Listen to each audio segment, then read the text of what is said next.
Amin. Silakan duduk Bapak Ibu Saudara. Shalom. Apa kabar? Semua sukacita sore hari ini? Saudara bisa enggak kasih sebelahnya senyuman tapi lewat mata? Tuh, Anda mendelikin saya. Senyuman lewat mata. Gimana Bu senyuman lewat mata? Ya terserah, mau begini? Coba lihat sebelahnya. Kasih senyuman lewat mata. Karena Anda ketutup masker kan? Puji Tuhan. Di ibadah yang terakhir ini, minggu depan saya balik ke Perth Bapak Ibu. Jadi hari Jumat saya terbang dan saya menikmati sekali, nggak kerasa 1 bulan lebih ada di Surabaya. Saya menikmati luar biasa. Dan saya mau menyampaikan pesan kepada Bapak Ibu sebelum nanti kita jumpa lagi, nggak tahu di bulan apa. Tapi saya mau menyampaikan pesan Tuhan supaya Bapak Ibu kuat dan melihat kemenangan terjadi. Tuhan yang sama yang sudah melakukan kemenangan dalam hidup kami, Tuhan yang sama sanggup melakukan kemenangan dalam hidup Bapak Ibu. Tidak ada bedanya Bapak Ibu dan saya, kita sama-sama anaknya. Amin. Yang penting kita mau belajar mengikuti cara Tuhan. Saya mau menyampaikan beberapa pesan bukan karena mau mati, tidak saudara ya. Jadi kebetulan pada kesempatan ini saya merasakan kuat. Beberapa hari ini Tuhan berbicara cukup banyak. Kemarin saya ketemu dengan seorang pengusaha yang bilang bahwa kondisi Indonesia secara ekonomi saat ini lagi susah. Dia bilang begitu. Saya ngomong masa sih? Karena secara pribadi jujur saya nggak ngerasain Bapak Ibu. Karena mungkin karena kurs saya beda. Karena selama ini dolar di Australia lalu sampai di Indonesia semua terasa murah. Jadi pada waktu beliau cerita bahwa kondisi ekonomi di Indonesia sekarang tuh lagi susah karena inflasi. Saya mulai berpikir bahwa memang saya melihat bahwa ketika sepanjang tadi dari ibadah yang jam 2, ketika beberapa jemaat menemuin saya, mereka sharing, mereka cerita, pergumulan-pergumulan yang mereka hadapin, saya terkejut sekali.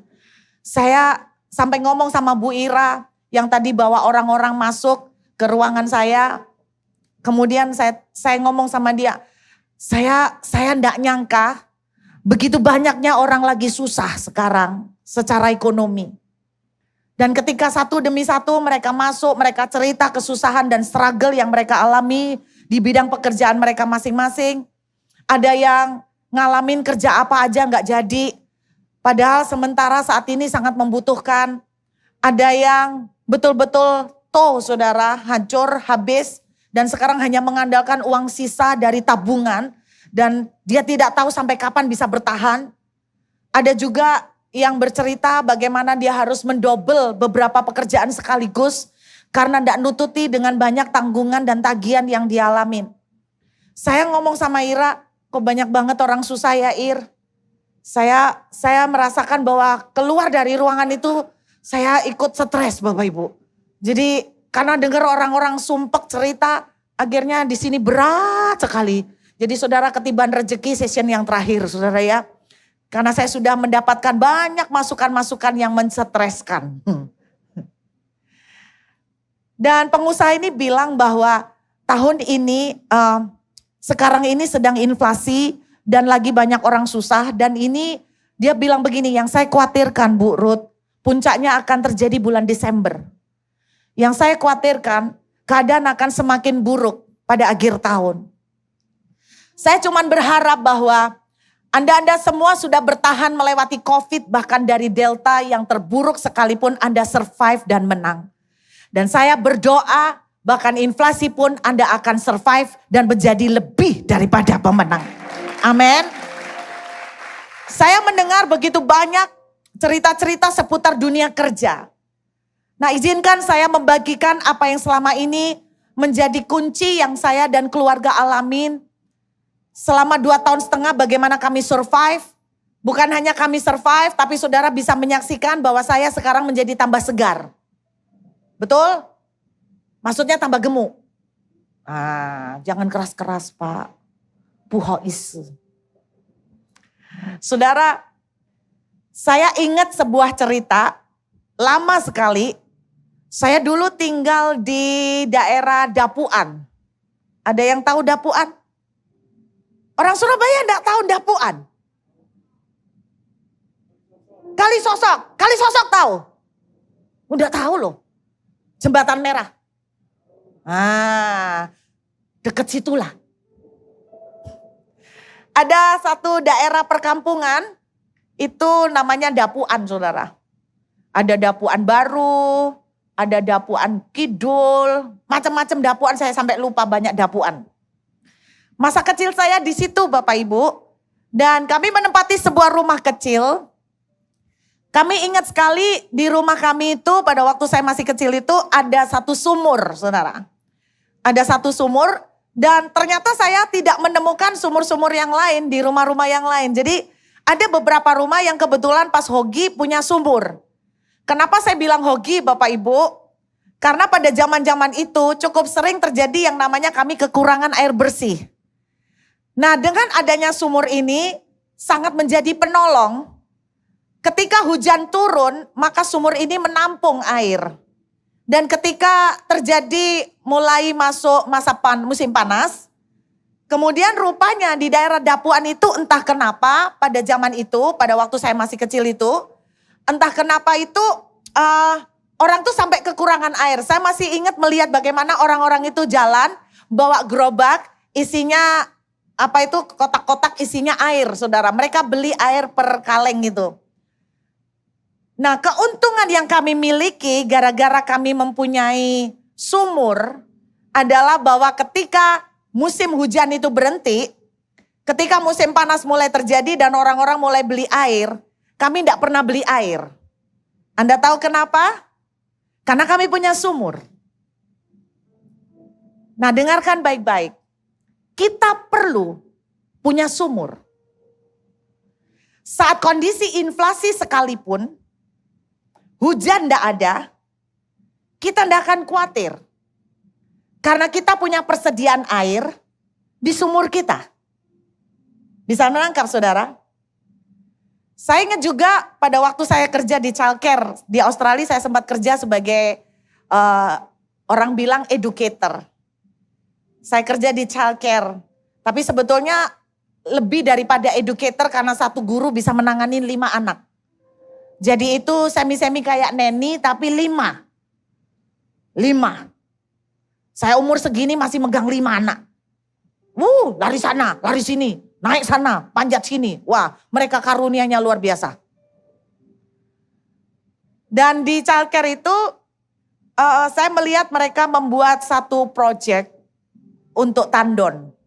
Dan itu anak-anak diajarin sejak dari kecil tentang pentingnya bikin tandon. Nah Australia, terutama di Western Australia, itu jarang sekali hujan. Jadi kalau terjadi hujan, itu hujannya itu bahasa saya itu gini, saencrut gitu saudara. Saencrut. Jadi cuman hujan gini, enggak pakai lama, itu pun enggak sampai, kita sampai basah kuyup itu enggak langsung berhenti. Sehingga dengan adanya tandon-tandon ini sangat diperlukan, terutama pada waktu tidak ada hujan. Nah, yang saya mau sampaikan adalah begini, saudara. Saya terinspirasi dengan cerita di dalam kitab Kejadian tentang Ishak. Anda ingat sebuah cerita yang sangat menonjol tentang Ishak adalah Ishak di tanah kering. Alkitab dengan jelas menceritakan di dalam Kejadian pasal 26 bahwa kekeringan yang terjadi pada hari itu adalah long period of drought. Panjang.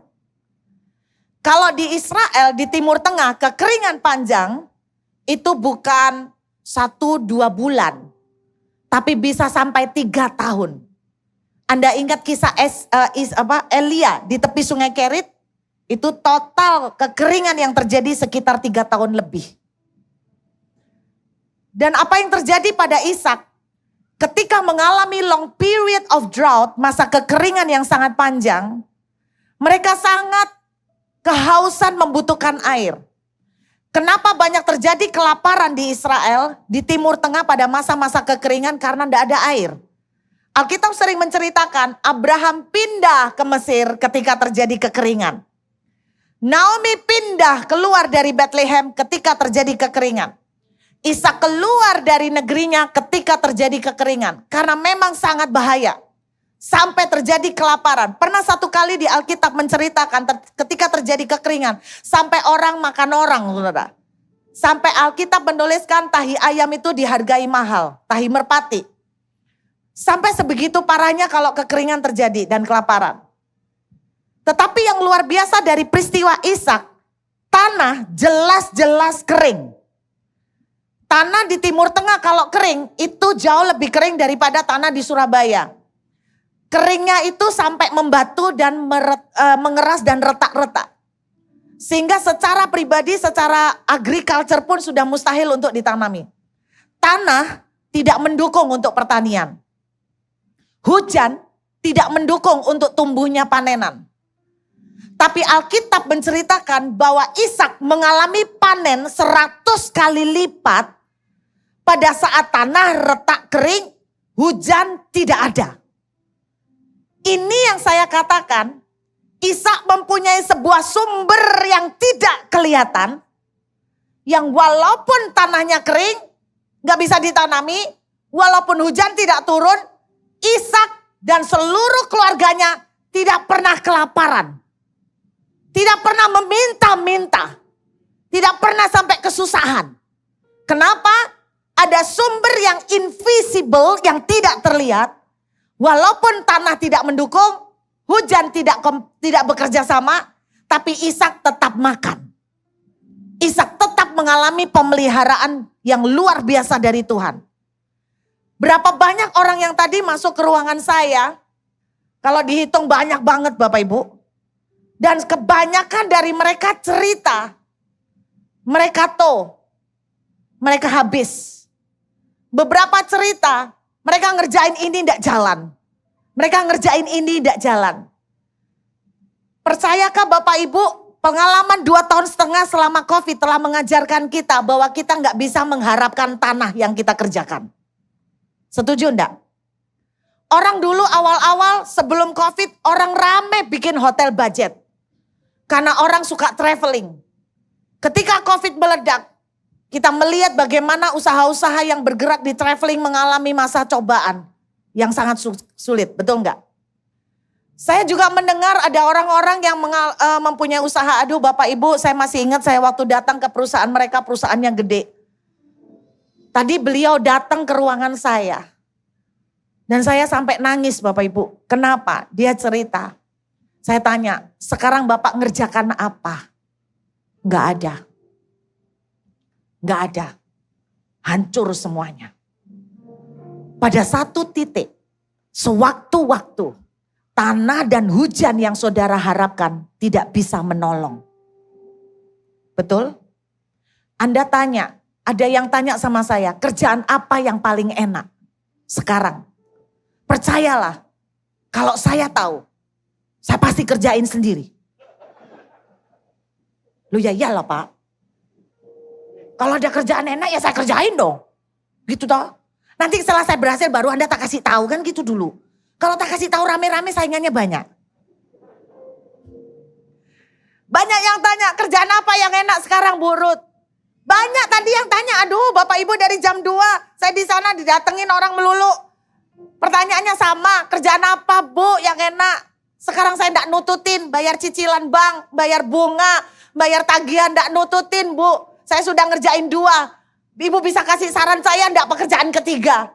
Saya bilang begini Pak, 2 pekerjaan aja Bapak sudah mau mate loh. 3 Bapak langsung berangkat. Enggak kuat saudara. Saya cuma mau jawab, kita butuh sumber yang tidak pernah kering. Setuju? Tanah boleh kering, hujan boleh nggak datang. Kalaupun inflasi tambah berat menjelang akhir tahun, kalau saudara punya sumber yang nggak pernah kering, aman. Amin. Kalau saudara punya sumber yang nggak pernah kering, aman. Sumber apa Bu yang nggak pernah kering? Yuk kita lihat. Satu ayat pada sore hari ini. Gak usah banyak-banyak Bapak Ibu. Kita lihat Injil Yohanes. Pasal yang ke-15. Kita lihat ayat yang kelima saudara. Injil Yohanes pasal 15 ayat yang kelima. Akulah pokok anggur dan kamulah ranting-rantingnya. Barang siapa tinggal di dalam aku dan aku di dalam dia, ia berbuah banyak. Sebab di luar aku kamu tidak dapat berbuat apa-apa. Saya mau cerita tentang pokok anggur. Dari sekolah minggu sudah belajar nyanyiannya. Yohanes 15 ayat 1 bilang begini saudara. Akulah pokok anggur. Berarti siapa pokok anggurnya Bapak Ibu? Tuhan Yesus. Dan Bapakkulah pengusahanya. Berarti yang pengusaha Bapak. Kemudian ayat 2 dituliskan. Setiap ranting padaku yang tidak berbuah dipotongnya. Dan setiap ranting yang berbuah dibersihkannya supaya ia lebih banyak berbuah. Dan berarti saudara dan saya adalah ranting. Nah, saya mau cerita tentang pengalaman berkebun. Selama di Aussie, saya punya banyak waktu nganggur. Di Aussie lah saya pertama kali ngerti film Korea. Saya jadi tahu nama-nama artis. Lee Min Ho, Eunwoo, yang ganteng-ganteng. Yang enggak ganteng lupa saya. Saya cuma ingat yang ganteng itu. Dan di tengah kengangguran itu, sempat saya melakukan satu hobi bersama anak saya. Sebetulnya bukan hobi sih, mencoba sebuah kegiatan baru yaitu namanya berkebun. Tabulam pot, tanaman buah, bunga di dalam pot. Anak saya waktu belajar tentang berkebun, aduh Bapak Ibu saya baru ngerti, tiap tanaman itu ternyata punya obat sendiri-sendiri loh. Saya enggak tahu kalau di sini. Ini buat buah. Yang ini buat bunga. Yang ini buat sayur. Lain. Yang ini untuk hama. Yang ini untuk memperlebat. Yang ini untuk membuat warnanya cantik. Oh ada loh ternyata untuk membuat warna cantik. Vitamin untuk membuat warna cantik. Manusia juga gitu ya. Bener gak? Kolagen. Membuat kulit celing. Tofu katanya. Membuat muka saudara berkilau-kilau. Berarti yang berkilau ini banyak makan tofu. Katanya begitu. Anda bayangkan setiap tanaman itu punya cara penanganan sendiri-sendiri. Tujuannya supaya apa? Supaya berbuah lebih banyak. Salah satu contoh tanaman stroberi. Ternyata tanaman stroberi ini paling susah untuk mengembangbiakkan. Anak saya cerita bahwa kalau nyiram tanaman stroberi itu nggak boleh sampai lembek. Sampai lembab semuanya basah. Itu nggak boleh. Dia akan mati. Jadi saudara, kami mulai belajar tiap tanaman itu punya cara berbeda-beda, punya vitamin yang berbeda supaya tujuannya sederhana. Untuk berbuah lebih banyak. Nah dengarkan, Bapak itu pengusaha. Kayak posisi saya dan anak saya. Bapak itu yang memikirkan bagaimana bikin buahnya lebih banyak. Tugas saudara dan saya sebagai ranting cuma nempel. Supaya bisa berbuah. Sebab kalau ranting itu keluar dan tidak nempel, maka ranting tidak bisa berbuah. Dengan kata lain, tugas untuk memikirkan bagaimana ranting ini bisa mengeluarkan banyak buah adalah tugas Bapak. Dia yang akan mengeluarkan gizi, mengalirkan nutrisi supaya saudara dan saya berbuah banyak. Jadi bukan tugas saudara dan saya untuk mengeluarkan buah.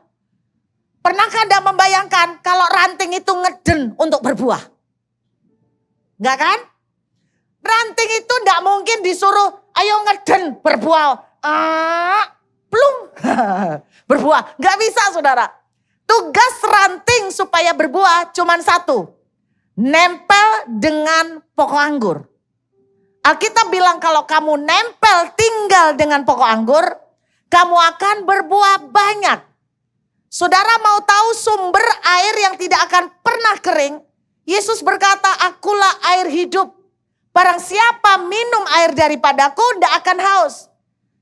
Kita tugasnya cuma satu, nempel sama Yesus. Bukan kayak stiker. Tetapi bahasa asli yang dipakai adalah abide in me, tinggal di dalam aku. Artinya begini, tinggal di dalam aku bukan sekedar nempel, tapi tinggal di dalam Tuhan. Saya kasih ilustrasi lagi Bapak Ibu, saya kasih ilustrasi lagi. Anda tahu teh? Tahu teh ya? Teh itu sekarang kan sudah lebih modern, gak usah pakai aslinya gitu kan. Maksudnya sudah disaset. Waktu kita masukkan teh, saset teh itu ke dalam air, apa yang terjadi Bapak Ibu? Tehnya keluar. Setuju?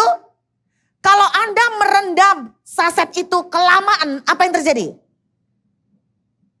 Rasa tehnya kuat. Sama. Kalau Anda sebagai ranting kayak saset teh, tinggal di dalam air lama sekali, maka apa yang Tuhan punya akan makin kuat di dalam saudara. Amin. Sederhananya, kalaupun akan terjadi kondisi inflasi, satu pengaman kita, tinggallah di dalam Tuhan. Amin. Tinggal di dalam Tuhan. Saya mau kasih sebuah contoh sederhana. Karena saya melihat mata-mata Anda banyak pertanyaan. Tinggal di dalam Dia. Tadi malam saya ngobrol sama seorang saudara sampai 1:30 lebih. Dan dia bilang begini Bapak Ibu. Saya harus akui bahwa favor Tuhan untuk Cece dan sekeluarga ini benar-benar di luar normal. Udah gila-gilaan. Dia bilang begitu. Bahwa favor yang Tuhan lakukan atas kehidupan Cece, sekeluarga itu benar-benar gila banget. Benar-benar sudah di luar normal, sudah di luar standar. Saya tanya sama dia, kok bisa begitu kenapa? Dia jawab begini, 2,5 tahun Cece sama Koko lo gak kerja. Itu kalau orang sekarang mati 2,5 tahun gak kerja Bapak Ibu, 2,5 tahun. Saudara tahu saya gak kerja di Australia? Gak kerja. Terus Anda bilang, bagaimana pemasukan Ibu Ruth? Bagaimana Ibu Ruth makan? Tapi kan Ibu masih khotbah-khotbah. Dengarkan saudara, sejak COVID terjadi, pengusaha banyak cerita omsetnya turun 90%, pendeta juga. Iya, pendeta omset turun 90%. Anda dengar kan pendeta-pendeta? Sampai ada yang jual barang kan? Sampai ada yang jual nasi. Saudara, saya tidak boleh jual-jual. Pertama, tidak ada yang bisa dijual. Kedua, kalau saya ketemu, waduh, kalau pemerintah tahu, waduh, penaltinya mahal. Bukan cuma penalti, bisa-bisa dideportasi. Karena tidak boleh kerja, pokok segala bentuk apapun menghasilkan uang. Nggak boleh. Jadi otomatis saya dan suami itu secara sumber, kami itu lumpuh. Nggak punya sumber keuangan. Kalau Bapak Ibu bilang kan masih ada undangan Zoom, Bu. Ada. Tapi terus terang, biasanya khotbah 1 bulan 40 session. Minimal. Gara-gara COVID, mulai bulan Maret, April, Mei, Juni itu selama hampir setahun itu, undangan khotbah itu cuma 4 lewat Zoom. Tak benar toh? Turun 90%. Itu pun loh, terus terang, saya pengakuan Bapak Ibu, itu pun Anda pikir dengan Bu Ruth Julia dari Australia, PK-nya langsung lain. Podoy. Rupiah. Dan tidak naik-naik. Dari dulu segitu, waktu COVID segitu lumayan. Tapi Anda bisa hitung. Saya tinggalnya di Australia, pakai dolar. Katakan 1 juta deh, $100. Kalau makan di luar, sekali makan orang 4, minim tuh $60, minim $600.000. Berarti kan $100 dikit toh Pak. Lah pengeluaran jalan terus. Loh Bu, bagaimana dengan tabungan? Saya tuh bersyukur. Saya dengar cerita orang-orang, mereka tuh sampai bertahan dengan tabungan sekarang ini karena tidak ada kerjaan. Mereka bertahan dengan tabungan dan tidak tahu sampai kapan. Saya tuh bersyukur saya tidak bisa bertahan dengan tabungan. Anda tahu kenapa? Karena tidak ada M-Banking. Saya masuk Australia terjebak tidak planning. Nah bodohnya ini tidak mengikuti teknologi. Rekening yang ada tabungannya yang bisa dipakai lumayan untuk bertahan hidup. Itu tidak ada m-bankingnya. Sehingga apa yang terjadi? Saya tidak bisa akses. Telepon call center katanya harus ke cabang untuk membuka m-banking. Bagaimana bisa saya ke cabang? Ada yang bilang, enak dong Bu, tabungan Ibu utuh sekarang.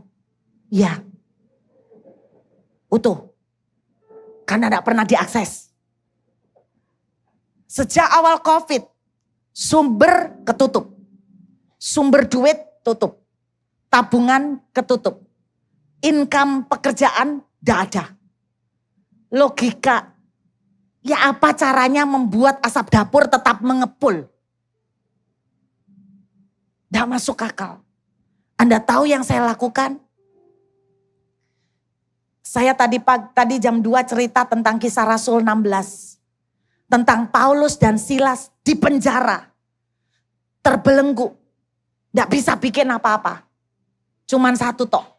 Nyanyi. Bapak Ibu percaya enggak? Waktu kita nyanyi di tengah sumpek itu powerful. Enggak percaya? Ada ayatnya. Ayatnya apa Bu? Orang yang menabur dengan mencucurkan air mata. Berarti susah kan? Nabur. Orang bilang begini, kalau sembahyang, kalau nyembah yang sukacita, yang all out, yang terbaik. Kalau enggak terbaik Tuhan enggak berkenan. Kalau angkat tangan jangan setengah tiang. Full, sepenuh hati. Kalau enggak sepenuh hati Tuhan enggak berkenan. Saya mau kasih tahu. Orang lagi sumpek gimana angkat tangan dengan sepenuh hati. Orang lagi sumpek gimana nyanyi dengan bagus. Orang lagi sumpek nyanyinya patah-patah. Betul enggak? Ada satu nyanyian yang saya sering nyanyikan sejak COVID. Sebab aku milikmu. Itu Anda tahu nyanyinya karena sumpek Bapak Ibu. Di hadapan saya enggak bisa akses duit. Suami saya sama saya ketika dengar lockdown gak boleh keluar, gak boleh masuk. Aduh. Bahasa saya gini mateng lu. Saya enggak bisa apa-apa. Khawatir. Pak, Bu, Anda jangan pikir pendeta itu kuat imannya. Orang tuh sering ngomong saya, burut kalau burut itu imannya kuat. Oh itu dek mimbar. Dek mimbar harus kuat. Soalnya kalau dek mimbar gak kuat, Bapak Ibu protes sama saya. Bapak Ibu mau saya khotbah gini. Saudara saya ini sumpek loh. Soalnya saya tuh gak pengen khotbah. Ini sumpek, saudara mau gak dengerin sumpek saya? Sumpek pol aku ini. Saya kalau khotbah gitu, Michael gak akan undang saya lagi. Ini orang kok curhat malan. Harusnya nguatin. Iman saya kuat. Di mimbar. Turun mimbar. Manusia normal. Loh iya toh. Gak ada duit. Tagihan demi tagihan. Tagihan apa? Sekolah. Makan. Gak usah jauh-jauh makan. Bapak Ibu saya ke Australia gak sempat bawa baju komplit loh. Saya mau buka rahasia ya. Karena gak ada duit. Terus kemudian harus beli baju. Karena ada gereja undang. Saya enggak punya baju jas. Saya cari di toko pakaian bekas. Api-api. Tapi jangan rame-rame. Kenapa saya jangan rame-rame? Satu kali saya ketemu dengan ibu pendeta. Yang mengundang saya. Saya bilang gini, Ci toko ini ciami ya barangnya api-api. Oh burut ojo beli pakaian bekas jijiin. Burut itu enggak tahu itu bekasnya siapa. Aduh mateng lu. Suami saya langsung ngomong, Non, mulai dari hari ini jangan ngomong sama orang like kita ini beli baju bekas. Murah ya Pak? Murah. $2. Jas $5. Murah toh? Murah. Jas $5 tuh gomban loh, gomban. Beli di toko beneran, tiao. Ini gomban, masa memprihatinkan. Saudara tahu apa yang saya lakukan? Saya melakukan seperti Paulus dan Silas. Pujian ini yuk kita nyanyikan yuk. Pujian ini yang sering saya nyanyikan. Ini yang namanya kita tinggal dengan Tuhan. Pada saat saya deredek Bapak Ibu, sumpek. Saya nyanyi lagu ini. Lagu ini sering saya nyanyikan. Saudara, orang lagi sumpek. Jangan bilang suruh doa. Gak sanggup. Nyanyi aja loh. Kadang-kadang terpatah-patah. Sebab aku ini milikmu. Tuhan, aku ini anakmu loh. Elengo loh, bukan ponakanmu loh. Aku ini anakmu. Tolong Tuhan. Aku ini wedi utang. Jangan sampai ngisi-ngisi ini ya Tuhan. Aku di dalam hatimu. Kasih setiamu. Yang menghidupkan aku. Tuhan, tidak ada kasih setiamu mati. Aku mampus Tuhan. Itu yang saya lakukan Bapak Ibu. Setelah menyanyi di dalam kekurangan, setelah menyanyi di dalam penderitaan hati, setelah menyanyi di dalam tekanan jiwa, lagi di dalam tekanan nyanyi, komplit Bu, enggak, putus-putus, suaranya juga patah-patah. Enggak lama kemudian, tabungan enggak ada, ya toh? Pekerjaan enggak ada, income enggak punya. Tuhan kirim orang yang enggak terlalu saya kenal. Ketok pintu jam 10 malam, Bu, saya enggak kenal Ibu. Ibu juga enggak kenal saya, maafkan Bu Pendeta. Sampai hari ini dia masih panggil saya Bu Pendeta. Maafkan saya Bu Pendeta. Saya tuh mau taat sama Tuhan. Saya itu mau tidur, baru mau ambil selimut. Tiba-tiba Tuhan bicara, jangan tidur dulu, ganti bajumu. Ambil amplop, isi $2.000. Cari rumah hamba kurut, kasih ke dia. Dia bilang begitu, belum selesai, belum. Masih ada terusannya tambah seru. Dia kirimkan malam itu jam 10. Bu, maaf ya, saya tahu enggak sopan. Tapi saya mau taat. Aduh, Bapak Ibu, saya tuh mau nangis dalam hati bilang begini. Enggak Pak, Bapak sopan. Jangan ditunda besok Pak. 1 hari 1 jam aja sudah beda. Dia kasih saya $2.000. Dan saya kasih tahu buat Bapak Ibu, dia disuruh Tuhan kasih kami $2.000 every month sampai setahunan. Nggak kerja, nggak kenal, bukan sana, bukan saudara, bukan jemaat. Nggak kenal. Tapi gara-gara itu jadi kenal. 1 tahun, kira-kira hampir setahun lebih. Tiba-tiba 1 bulan itu, sampai pertengahan bulan, kok udah dikirim ya? Biasanya dia di awal. Terus menjelang akhir, belum juga dikirim. Bulan depannya, nggak dikirim juga. Bulan yang pertama nggak dikirim, saya pikir mungkin dia lupa. Lalu apakah Anda pikir saya berdoa Tuhan ingatkan dia? Tuhan tolong ingatkan dia. Aku udah punya income. Enggak. Saya nyanyi, sebab aku ini milikmu. Dalam hati ya ngomong sih, ingetin oh Tuhan. Sampai 3 bulan dia tetap tidak kirim. Saya memutuskan positif deh ini. Dia berhenti. Saudara percaya seperti Elia burung gagak berhenti kasih daging. Lalu apa yang Tuhan lakukan? Tuhan kirim janda Sarfat. Tiba-tiba pada waktu bulan pertama dia tidak kirim. Memasuki bulan kedua. Tiba-tiba saya menerima DM dari Amerika. Ibu tidak kenal saya. Tapi tiba-tiba saya melihat YouTube. Dan wajah ibu membayang terus. Berhari-hari. Saya bersyukur dengan wajah saya. Wajah saya sering menghantui orang. Sering bikin orang gak bisa tidur. Anda perhatikan baik-baik. Karena siapa tahu suatu hari Anda akan terbayang dengan wajah saya. Lalu Anda DM atau telepon saya dan haleluya. Dia bilang, Bu, saya gak tenang. Dan Tuhan suruh ambil sekian $1.000 US. Transferkan ke anakku, Ruth.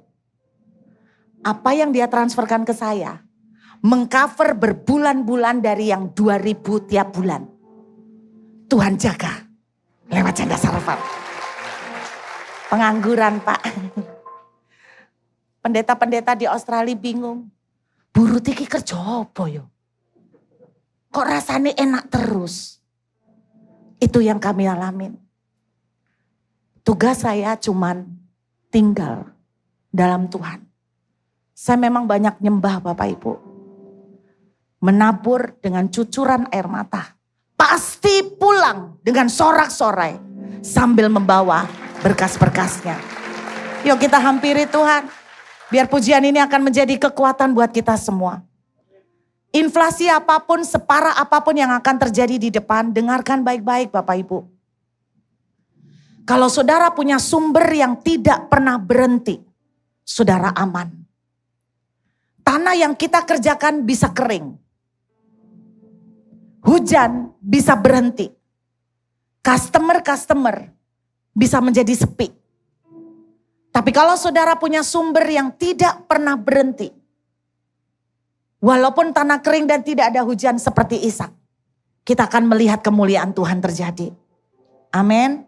Siapkan diri Bapak Ibu, karena sebentar lagi kita akan mengalami masa-masa tidak mudah secara finansial dan ekonomi. Tapi saya tetap percaya ada orang-orang di tempat ini yang akan mengalami pemeliharaan. Seperti Elia di tepi sungai Kerit. Burung gagak dikirim Tuhan. Burung gagak selesai tugasnya. Janda Sarfat dikirim oleh Tuhan.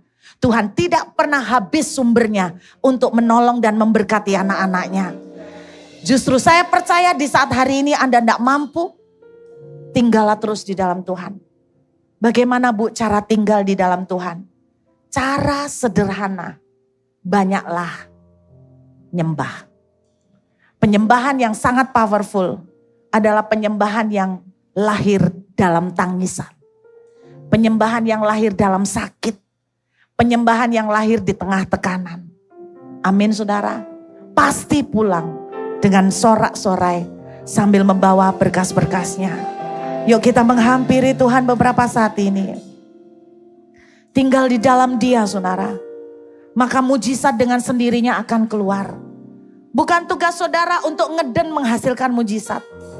Bukan kekuatan saudara untuk ngeden menghasilkan terobosan. Terobosan adalah tugas dari Bapa. Tugas dan bagian Bapak Ibu dan saya hanya nempel dengan Dia. Tinggal di dalam Dia. Maka kita akan melihat banyak keajaiban terjadi. Boleh saya mengajak kita memejamkan mata sebentar. Thank you Jesus. Ada satu pesan Tuhan yang Tuhan bilang 2 minggu lebih yang lalu. Tuhan tiba-tiba bicara begini. Aku akan menyediakan hidangan bagimu di hadapan lawanmu. Berarti kalau menyediakan hidangan di hadapan lawan, berarti lawannya masih ada. Betul? Keadaan sulit masih ada dan belum selesai. Tapi ada anak-anak Tuhan di tengah keadaan sulit, di tengah inflasi, ada anak-anak Tuhan yang akan Tuhan hidangin makanan yang lezat di tengah-tengah kekeringan. Seperti Ishak, persis itu yang akan terjadi. Tangkap dengan iman, 5 bulan masih tersisa sebelum tahun ini selesai. Tuhan katakan Yesaya 22 ayat 22. Kalau aku membuka pintu, tidak ada yang bisa menutupnya. Tuhan akan bukakan pintu-pintu yang tidak masuk akal buat Bapak Ibu Saudara. Saya ngomong sama orang-orang yang konseling tadi. Bu, saya kerja apapun tidak bisa. Saya kerja apapun gagal. Saya cuma bilang begini, Pak. Belajar untuk tenang. Masuk dalam hadirat Tuhan. Menangis, menyembah di dalam tangisan. Belajar untuk memberikan Tuhan kesempatan untuk bergerak. Dan saya akan percaya Tuhan akan menyediakan hidangan di hadapan lawan. Biar pujian ini menjadi doa kita malam hari ini. Thank you Jesus. Bapakku di milikmu. Aku di dalam hatimu. Kasih setiamu, katakan dengan iman, yang menghidupkan aku. Sebab aku Bapakku ini milikmu, tak ku pertahankan hidupku. Katakan dengan syukur, biar kehendakmu kerjakanlah dalamku. Saudara, lagu ini berkata biar kehendakmu kerjakan dalamku. Kenapa saya bilang penyembahan yang lahir di tengah sumpek, penyembahan yang lahir di tengah saudara tertekan, sebetulnya tidak bisa nyembah, tidak bisa doa karena saking sumpeknya dan begitu pusing dan begitu gelap rasanya. Itu justru penyembahan yang berkuasa. Kenapa saya bilang berkuasa? Karena ketika Anda itu tidak sanggup, ketika Anda itu tidak melihat jalan tapi Anda masih bisa nyembah, itu seakan-akan berkata begini loh, I don't understand Lord, but I trust you. Aku tidak mengerti Tuhan apa yang harus aku lakukan, tapi aku percaya kepadamu bahwa Engkau tidak akan tinggalkan aku. Aku percaya bahwa aku milik kepunyaanmu. Anak Tuhan tidak akan pernah dipermalukan. Anak orang benar tidak akan pernah meminta-minta. Saya tantang pada Bapak Ibu, saya berdoa, Anda yang mengalami struggle di financial. Saya ngalamin 2 tahun setengah. Saya tidak punya sumber apapun secara manusia. Tetapi selama ada sumber yang tidak kelihatan, kita ada di tempat yang aman. Bangun sumber yang tidak kelihatan. Bangun sumur-sumur saudara. Bagaimana membangun sumur? Tinggal dengan Tuhan. Masuk dalam hadiratnya. Seringlah mengisi waktu-waktu saudara dengan mengangkat tangan, mengucap syukur, menyembah. Jangan remehkan yang sepele. Ada orang bilang ini sepele. Tapi saya 2 tahun setengah mengalami. Yang namanya sepele cuma nyembah. Itu powerful luar biasa. Saya ajak Bapak Ibu, yuk kita nyembah Tuhan. Amin. Mari sama-sama katakan dengan iman. Bapakku ini milikmu, aku di dalam hatimu, kasih setiamu yang menghidupkan aku. Bapakku milikmu Tuhan, Bapakku ini milikmu, tak ku pertahankan. Belajar berkata, I don't understand Lord, but I trust you. Bangun sumur saudara, bangun sumur saudara sore hari ini. Mulai bangun sumur saudara. Engkau tinggal di dalam Dia. Engkau tinggal di dalam Dia. Mulai bangun, tinggal di dalam Dia. Amin. Thank you Jesus. Aku di dalam hati, kasih setiamu, kasih setiamu yang menghidupkan, hidupkan aku. Bapakku milikmu, Bapakku ini milikmu,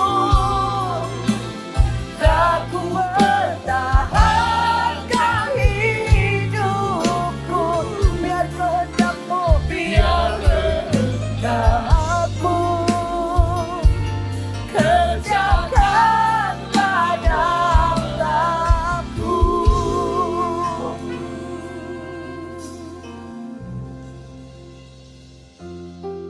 Yuk angkat tangan sama-sama di hadapan Tuhan. Saya berdoa untuk setiap tangan-tangan yang terangkat malam ini. Saya berkata sama Tuhan ketika mendengar keluhan orang-orang tadi. Hati saya nangis Bapak Ibu. Saya bilang begini, Tuhan, mereka juga anakmu.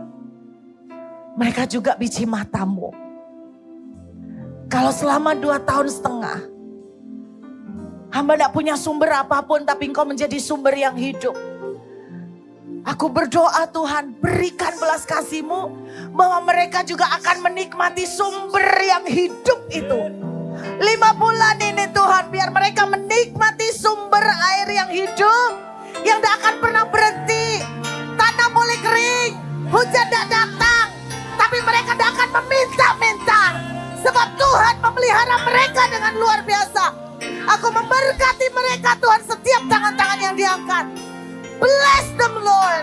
Berkati mereka. Buka pintu buat mereka Tuhan. Mereka anak-Mu, mereka perlu Engkau. Mereka membutuhkan Engkau. Banyak dari mereka sudah tidak tahu apa yang harus dilakukan. Kaki dan tangan mereka terpasung, terbelenggu, tidak bisa gerak. Tapi aku percaya, hanya dengan sekejap mata Engkau bisa goncangkan. Engkau bisa potong. Engkau bisa hancurkan belenggu itu. Please Lord. Tolong Tuhan. Biar belas kasih-Mu turun atas tangan-tangan ini. Dan Hamba memintakan blessing-Mu Tuhan. Bahwa Engkau akan membuat sumber-sumber yang ajaib itu terbuka buat mereka. Mata air yang akan terus memberikan asupan buat mereka. Sebagaimana yang mereka perlukan. Dan Hamba-Mu berdoa, mereka akan menjadi kesaksian bahwa Yesus yang kami sembah adalah Yesus yang hidup. Tuhan yang nyata. Tuhan yang betul-betul dahsyat dan luar biasa. Terima kasih Bapa. Biar berkat-Mu melimpah atas mereka. Thank you Jesus. Terima kasih Tuhan. Hamba udah sampaikan apa yang Tuhan taruh. Biar kami belajar untuk membangun sumur-sumur kami. Untuk bertahan di dalam keadaan, bahkan menjadi lebih dari pemenang. Meteraikan firman-Mu jadi kekuatan Tuhan. Segala kemuliaan syukur hanya bagi nama Yesus selama-lamanya. Yang percaya sudah terima, sama-sama katakan amin. Tuhan memberkati Bapak Ibu.